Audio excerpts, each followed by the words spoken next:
بسم اللہ الرحمن الرحیم۔ حضور صلی اللہ علیہ وسلم کے پاس ایک یتیم بچہ آیا، اور وہ یتیم بچہ آ کر حضور صلی اللہ علیہ وسلم کی بارگاہ کے اندر عرض کرنے لگا، یا رسول اللہ صلی اللہ علیہ وسلم، میں نے اپنے گھر کے چاروں طرف نہ دیوار ڈالنا چاہتا ہوں، اور میرے پڑوسی کا ایک درخت ہے جو دیوار کے درمیان میں آ رہا ہے، اگر وہ ہٹا کر بناتا ہوں تو وہ ٹیڑھی دیوار بنتی ہے، تو اگر وہ درخت درمیان سے ختم ہو جائے تو میں سیدھی دیوار میری بن جائے گی، تو یا رسول اللہ صلی اللہ علیہ وسلم میری مدد فرمائے۔ تو میرے آقا تو لجپال کریم آقا ہیں، جس کا کوئی نہیں اس کے تو میرے آقا ہیں، اللہ اکبر۔ میرے آقا نے فرمایا، جاؤ اس کو بلا کر میرے پاس لاؤ۔ اس کو بلایا گیا، کلمہ گو تو وہ بھی تھا، کلمہ پڑھنے والا تھا۔ میرے آقا کی بارگاہ کے اندر آیا تو میرے آقا فرماتے ہیں، اب اسے غصہ آ گیا کہ اس نے میری شکایت کر دی ہے، کیونکہ اس یتیم نے اسے دونوں طرف سے کہا تھا، پہلے بھی کہا تھا کہ ایسا کرو کہ اگر تم ویسے دے دو تو ٹھیک ہے، نہ دو تو اس کی قیمت جو ہے وہ بھی میں ادا کرنے کے لیے تیار ہوں، تو وہ مجھے دے دو، لیکن وہ نہیں مانا۔ تو حضور صلی اللہ علیہ وسلم نے فرمایا کہ ایسا کرو کہ تم یہ اپنے اس بھائی کو ہدیہ دے دو۔ اس نے کہا میں نہیں دوں گا۔ اچھا چلو ہدیہ نہیں دیتے تو ایسا کرو کہ اس کی قیمت لے لو، جتنی اس کی قیمت بنتی ہے وہ لے لو۔ اس نے کہا میں بیچتا بھی نہیں ہوں، میں بیچوں گا بھی نہیں۔ میرے آقا نے فرمایا چل پھر تیسرا سودا کر لیتے ہیں،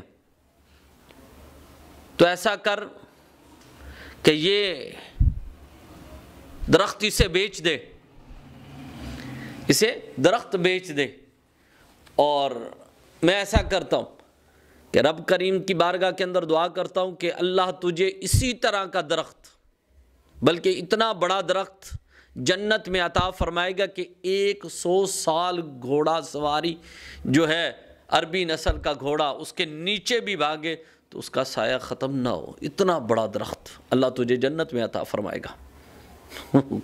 کہتا میں نے نہیں لینا، کہتا میں نے نہیں لینا، میں بیچنے والا۔ وہ چلا گیا تو میرے آقا کے چہرے کے اثرات ایسے جیسے میرے آقا غم میں ہے۔ تو ایک صحابی نے جب میرے آقا کا چہرے کو دیکھا کہ آقا غمگین ہے، تو صحابہ جب سرکار کو غمگین دیکھتے تھے تو وہ خود غمگین ہو جایا کرتے تھے۔ عرض کی یا رسول اللہ صلی اللہ علیہ وسلم، یہ غمگین ہونے کی وجہ کیا ہے؟ میرے آقا نے سارا ماجرا سنایا، تو وہ صحابی عرض کرتے ہیں یا رسول اللہ صلی اللہ علیہ وسلم، کرم فرمائیں، مہربانیاں فرمائیں، اگر میں خرید کر اپنے بھائی کے لیے ہدیہ پیش کر دوں تو میرے لیے بھی جنت میں اللہ تعالیٰ جو ہے وہ اسی طرح کا درخت عطا فرمائے گا۔ میرے آقا نے فرمایا ہاں یا رسول اللہ، واقعی اسی طرح ہوگا؟ میرے آقا نے فرمایا ہاں اسی طرح کا ہوگا۔ اللہ اکبر۔ وہ صحابی ابو دحدح، بڑے پیاری صحابی، وہ جاتے ہیں اور جا کر اس سے کہتے ہیں چل میرے ساتھ، جس کا درخت ہوتا ہے نا اس کو ساتھ دے جاتے ہیں، چل میرے ساتھ اپنے باغ کے پاس۔ کہا مجھے جانتا ہے میں کون ہوں؟ میں کہا کوئی مدینے میں کوئی ایسا بھی شخص نہیں ہوگا جو آپ کو نہیں جانتا ہوگا، ہر بندہ آپ کو جانتا ہے۔ آپ کا جو باغ ہے کھجوروں کا بہت عمدہ ہے، 600 کھجوروں کے درخت پر مشتمل ہے، وہ اتنا بڑا باغ ہے، سب سے عمدہ کھجوریں آپ کے باغ کی ہیں، سب سے اعلیٰ کھجوریں آپ کے باغ کی ہیں، سارے تاجر تو آپ کے ساتھ سودا کرنے کے لیے بےتاب ہوتے ہیں، آرزو رکھتے ہیں، تو آپ کو کون نہیں جانتا؟ تو آپ نے کہا اچھا پھر ایسا کر لے، آج سودا کر لیتے ہیں۔ کیا سودا کر رہا ہے؟ سودا یہ کر لیتے ہیں کہ وہ درخت مجھے دے دے، یہ 600 مشتمل درختوں پر جو باغ ہے یہ میں تجھے دے دیتا ہوں، یہ تجھے دے دیتا ہوں، وہ ایک درخت مجھے دے دے۔ اس نے کہا اس باغ کے اندر تو آپ کا محل بھی ہے، بڑا خوبصورت گھر ہے جو بڑا محبت اور پیار سے آپ نے بنایا۔ آپ نے فرمایا سن، وہ درخت بھی تو لے لے۔ کہا وہاں پہ گھوڑے بجے ہوئے، کہا گھوڑے بھی تم لے لو۔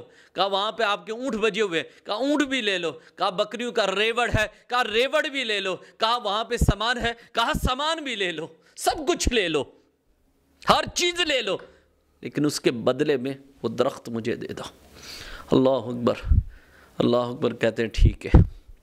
اب وہ صحابی حضرت ابو دحدح، ہائے ہائے، جاتے ہیں، اب باہر کھڑے ہوتے ہیں، باغ سے باہر کھڑے ہوتے ہیں اور اپنی اہلیہ کو آواز لگاتے ہیں، اہلیہ باہر آ جاؤ۔ کہتی کیا بات ہے؟ تو یہ باغ اپنا نہیں؟ کہا نہیں، میں نے اس کا سودا کر دیا ہے۔